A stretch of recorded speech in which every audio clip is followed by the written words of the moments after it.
한국 FA50 군침을 흘리던 말레이 공군이 얼굴색 바뀐 까닭은? FA50 앞세운 카이, 말레이시아서 수주 경쟁 가속화. 중국과 경쟁하다 방산업체 한국항공우주산업 카이가 고성능 원제기인 FA50을 앞세워 말레이시아 수주전에서 우위를 점하기 위한 노력을 단행하고 있다. 25일 방산업계에 따르면 말레이시아 정부의 고등훈련기 및 경전투기 LCA 도입 사업 수주를 두고 한국 카이 비롯한 타국가들이 경쟁을 펼치고 있다. 이번 수주전에 뛰어드는 모델은 한국 FA50 스파키스탄, JF17 스인도 테자스 이탈리아 M346 등으로 알려졌다. 말레이시아는 1990년대에 생산된 러시아 미그-29를 대체하고자 18대가량의 신규 전투기 구매를 추진 중이다. 카이는 지난 2019년 초 말레이시아에 FA50 제안서를 제출한 바 있다. 코로나19 여파로 그간 수주 진행이 지지부진했으나 올해부터 최종 경합이 가시화될 것으로 점쳐진다.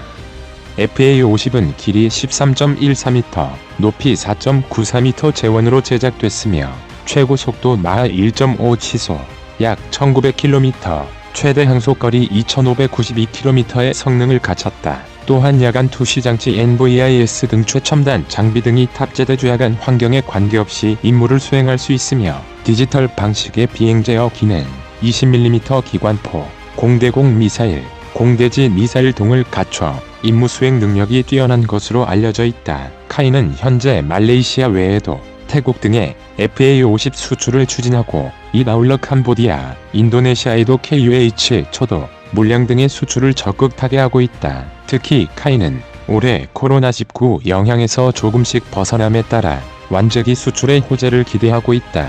지난해 경우 코로나로 주요 방산 전시회가 연기되거나 취소됐고 국가별로 국방 예산부터 삭감하면서 불발되는 고초를 겪었다. 안현호 카이 사장도 지난달 열린 기자회견에서 올해 완제기 수출 전망과 관련해 긍정적인 예상을 점친 바 있다. 그는 완제기 수출은 태국에서도 좋은 소식이 있을 것으로 보이고 특히 콜롬비아가 FA50을 눈여겨보고 있어 우리도 상당한 공을 들이고 있다며 지난해 상반기부터 콜롬비아와 말레이시아에 공을 들였는데 수출을 성사시키기 위해 전력 투구 중이라고 강조했다. 말레이시아, 한국 경공격기 FA50 도입 아세안 네 번째 국가 될까? 한국항공우주산업 카이가 아세안 국가들을 대상으로 방산 제품의 수출 확대를 위해 박차를 가하고 있다. 특히 말레이시아에 적극적으로 FA50 판매를 제안했다. 카이는 한 아세안 특별정상회의 참석차 방한한 말레이시아 총리 일행이 본사를 내방해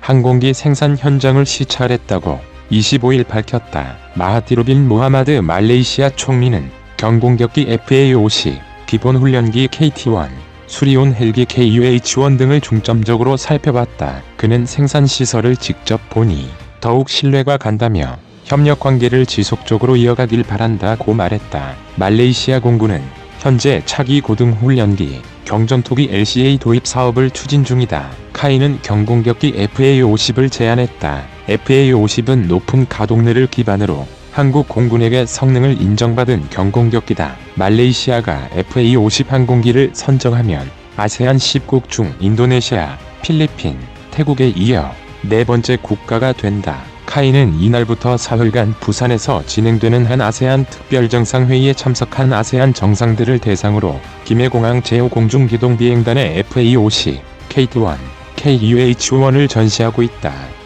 앞서 카이는 말레이시아 LIMA 에어쇼, 태국 DNS 방산 전시회에 참석해 한국산 방산 주력 제품을 선보이는 등 각국 군 관계자들과 다양한 협력 방안을 논의해왔다. 이날 카이는 FA50 등의 한국산 항공기를 하사날 볼키아 브루나이 국왕에게도 소개했다. 지난 24일에는 안현호 카이 사장이 멜핀 로렌자나 필리핀 국방장관을 만나 FA50 추가 수출과 KT-1에 대해 심도 있게 협의하는 등 공격적인 수주 활동을 진행했다. 오는 28일에는 카이 사업본부장이 한국인 기업인과 용우연, 수원, 북베트남 총리 간 간담회에 참석해 수리온 의무후송 헬기와 KT-1을 소개할 계획이다. 카이 관계자는 T-50은 인도네시아 첫 수출을 발판으로 삼아 필리핀, 태국 등 수출 시장을 개척했다면서 앞으로도 아세안 각국과 방산 협력을 강화해 조기에 수출을 성사시키겠다고 했다. 항소, 무장능력 열세 FA50,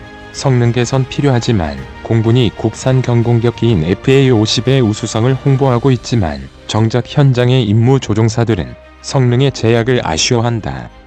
가장 대표적인 문제가 항속거리다. FA-50 구매를 검토하고 있는 나라들이 공통적으로 지적하는 것이기도 하다. 성능 개량 필요성이 제기되는 이유다. T-50 고등훈련기를 기반으로 개발한 FA-50 경공격기는 전투기급 비행 성능을 자랑한다. 최대 마하 1.5의 속도로 비행할 수 있는데 마하 0.7에서 0.95 영역에선 F-16 전투기와 큰 차이가 없는 성능을 내는 것으로 알려져 있다. 하지만 훈련기 기반의 항공기여서 항속거리는 다소 부족한 게 사실이다. 실제 전투 임무 투입 시에는 2에서 3시간 정도의 항속 성능이 필요하지만 FA-50은 최대 채공 시간이 2시간이다. 이 때문에 1시간에서 1시간 30분 정도가 유효 작전 시간이다. 전투 행동 반경 역시 F-16의 절반 수준인 444km 밖에 안 된다. 의무장력도 단점이다. 현재 FA-50은 AIM-9 공대공 유도탄과 매버릭 AGM-65G, JDAM JDAM, 한국형 정밀 유도 폭탄 KGGB 등 공대지 유도탄을 탑재한다. 그러나 중거리급 공대공 및 공대지 무장은 없다.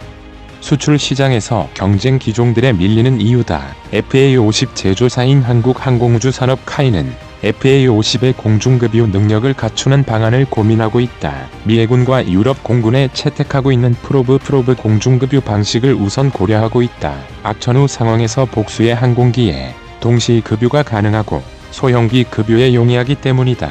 또 외부 연료 탱크를 150갤런에서 300갤런으로 대형화하거나 후방 동체에 연료 탱크를 내장하는 방안, 후방석을 연료 탱크로 개조하는 방안 등도 검토하고 있다. 이를 통해 채공 시간을 1시간가량 늘린다는 구상이다.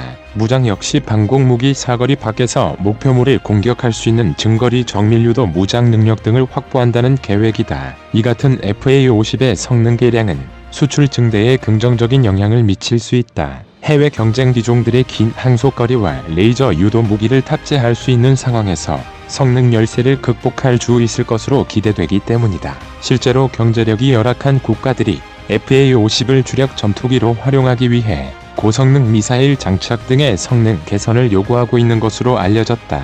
문제는 업체가 성능 개량 비용을 부담하기에는 한계가 있다는 점이다. 카이는 약 420억 원의 자체 예산으로 공대지 무장을 개량하고 있지만 공대공 무장 확장과 항속거리 개선 등을 위해선 2천억 원 가량이 든다. 국가 예산 투입이 필요하다는 얘기다. 그러나 공군은 이제 막 F-16 전투기의 성능 개량을 진행하고 있는 상황에서 2016년 도입된 FA-50의 성능 개량은 시기상조라는 입장이다. 또 F-4와 F-5 전투기 도태에 따른 전력 공백은 한국형 전투기 KF-X로 메운다는 구상이라 성능 개량 필요성이 낮다고 주장한다. 게다가 FA-50은 지상군을 돕는 근접 항공지원 CAS가 주 임무여서 고성능일 필요가 없다는 이유도 있다. 현재 공군은 T-50 80여 대, FA-50 60여 대를 운용하고 있다. 하지만 FA-50의 원형인 T-50은 15에서 20년이 지나면서 노후화와 부품 단종 등의 문제가 불거지고 있다. T-50을 2045년까지 사용하려면 성능 개량이 이루어져야 한다는 것이다. 이 과정에서 FA-50의 성능 개량까지 함께 고민해야 한다는 목소리가 나온다. 1994년 전력화된 KF-16 전투기의 경우 중간 수명 20년 사용 이전인 2008년 성능 개량 사업이 결정됐다. 그 이후 선행 연구, 사업 추진 기본 전략 승인, 구매 계획 승인, 사업 공고 등 행정 절차 추진에 8년이나 걸렸다. 이 같은 행정기간을 감안할 때 조속한 사업화 계획의 검토가 필요하다는 얘기다. 카이 관계자는 성능 개량 추진 시 수출 시장에서의 비교 우위 확보는 물론이고 한국 공군의 전력 증강에도 기여할 수 있어 일석이조 효과 창출할 수 있다며 이를 위해서는 방산 수출 경쟁력 확보를 위한 정부의 연구개발비 반영 등의 수출 진흥 지원 정책이 필요하다고 말했다.